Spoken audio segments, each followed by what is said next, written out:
Alexandre, o que é que o senhor está achando aí de tudo que está acontecendo no nosso país nesses dias?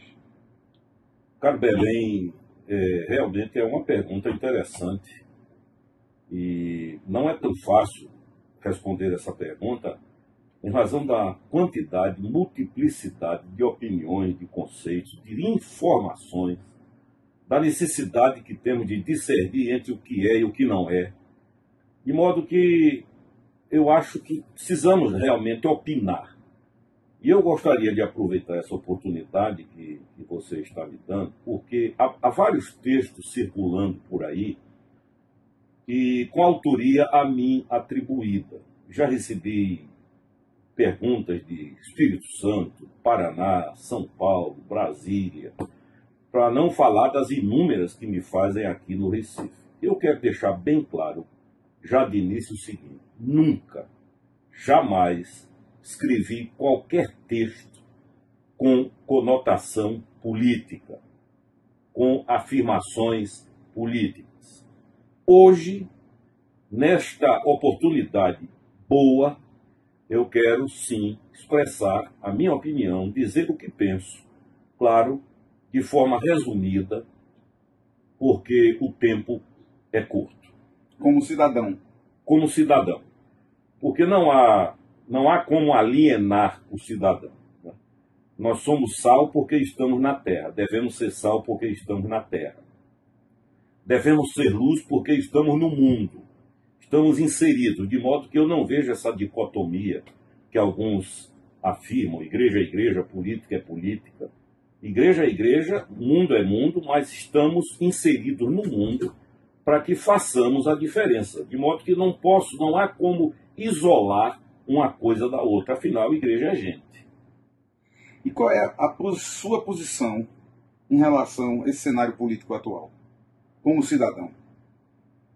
Veja bem, Belém, em primeiro lugar, eu defendo a participação, o envolvimento e condeno de forma contundente a anulação do voto.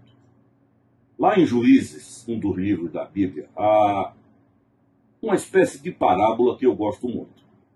Entre aspas, houve uma eleição na floresta para que fosse escolhido uma árvore para governar tudo aquilo. As pessoas, ou as outras árvores, parabolicamente falando, elas foram à oliveira e pediram que a oliveira reinasse. A oliveira disse: não, eu produzo a oliva, de onde vem o azeite, que está na mesa do rei, e eu não vou deixar de fazer isso, que é uma coisa boa e agradável, para envolver-me com as dificuldades de uma liderança, de uma administração. Diante do não da oliveira, eles foram à videira e pediram à videira: reina sobre nós. A videira disse: não, eu produzo a uva, da uva vem o vinho que está nos banquetes, o vinho que os homens amam. Eu não vou deixar de fazer isso, é uma atividade boa, agradável, para me envolver com todos os problemas e as demandas de uma administração. Diante disso, eles foram à figueira. E então pediram à figueira: figueira, reina sobre nós. E a figueira respondeu da mesma forma da videira e da oliveira. Argumentou que os figos eram frutos nobres, que alimentavam inclusive soberanos, e que ela não iria deixar essa atividade boa, tranquila, para se envolver com governos. Não restou outra opção, diz a Bíblia, senão o espinheiro.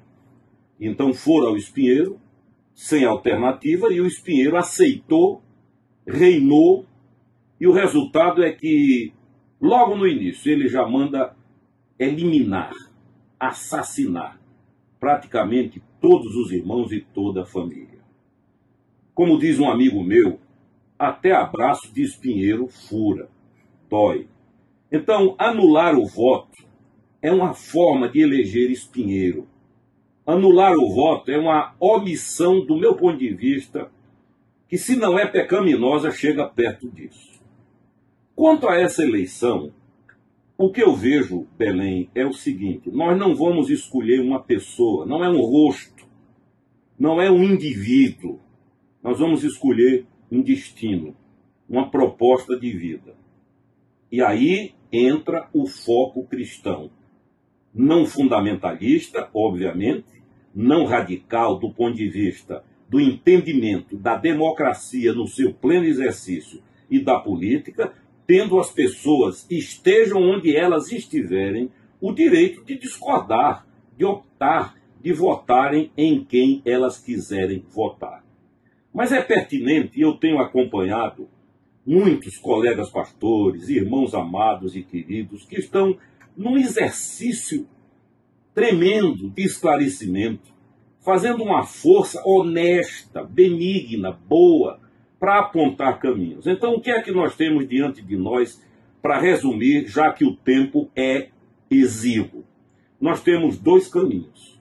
Nós temos um caminho que significa, de certa forma, pelo menos é o que eu espero, a manutenção de alguns valores que são históricos, centenários e mais milenares da nossa fé cristã, como a família, como a identidade homem-mulher, como a liberdade, como a democracia no pleno exercício. E nós temos uma outra proposta, que é tomarmos um rumo à la Venezuela, à la Bolívia, tomarmos um rumo que vai, de certa forma, de encontro ao que nós cremos e ao que nós pensamos, porque os valores de liberdade, eles estão intrinsecamente ligados à fé cristã. Olhem a história da Reforma, olhem os países que construíram as maiores democracias do mundo, observem os líderes que deram a vida pela liberdade, e liberdade não para nós apenas, liberdade para todos, para que cada um opine e se manifeste. Agora, quando nós olhamos projetos que tramitam falando que a identificação sexual de uma pessoa deverá ser feita em torno dos 16 anos, ela é que vai optar pelo que é. Quer dizer que a pessoa nasceria sem uma espécie de neutralidade do ponto de vista sexual. E aos 16 anos, então, ela optaria se seria macho ou fêmea. Isso não está tramitando um projeto desse sentido. É o que eu fui informado e é o que está nas mídias sociais. Isso está nas mídias de forma abundante. A outra, que também está sendo combatida por muitos pastores na mídia, é a questão do gênero, ou melhor, da identificação, me desculpem, pai, mãe, família. Ora, o que se vê é o seguinte: querem substituir o nome pai e o nome mãe por gênero 1 e gênero 2. Algo, genitor 1 e genitor 2. Já ouvi falar também cuidador também. É o cuidador também. Então, o que se observa é uma espécie de desconstrução, tentativa de desconstrução para se criar um bloco do tamanho do país, com novos conceitos e com novas ideias. O Papa Bento XVI, há muitos anos, ele fez uma afirmação que eu nunca esqueci. Ele disse o seguinte: o mundo ainda verá os custos da destruição do núcleo familiar, da família. Eu recebi uma vez no gabinete um jovem que me fez a seguinte pergunta, que eu achei descabida, mas hoje eu entendo que é uma pergunta cujo sentido está sendo construído. Ele me perguntou o seguinte: o senhor acha que eu devo gostar do meu irmão só porque é meu irmão? E argumentou: eu acho que meus irmãos são aqueles com os quais eu tenho afinidade, estejam onde estiver. De modo que a igreja precisa perceber que não se trata só de uma disputa política, não é eleger fulano ou cicrano, é eleger conceitos, é eleger caminhos, é eleger destinos, é eleger um estilo de país que nós queremos. E por isso, eu quero ser bem claro e dizer a vocês que eu decidi que votarei no candidato Aécio Neves. Não por afinidades, como disse o nosso querido Caio, até por falta de alternativa, mas para priorizar a alternância de poder. A alternância é saudável, e não apenas saudável, mas fundamental e necessária. Quero aproveitar, Belém, para parabenizar o envolvimento de tantos pastores, alguns que eu conheço, outros queridos que eu não conheço. Quero publicamente também manifestar a minha admiração aos que escreveram textos e postaram de forma brilhante, àqueles que corajosamente estão investindo no esclarecimento do povo. Agora, concluindo, o que eu creio é o seguinte: sobretudo e acima de tudo, ainda que os nossos olhos não consigam perceber, nem a nossa mente decodificar, haja o que houver, Deus é soberano. O mesmo Deus que endurecia ou tornava mais terno o coração de Faraó, o mesmo Deus que, referindo-se a Ciro, rei pagão, disse: meu ungido. E usou o próprio Ciro depois para o bem do povo de Israel.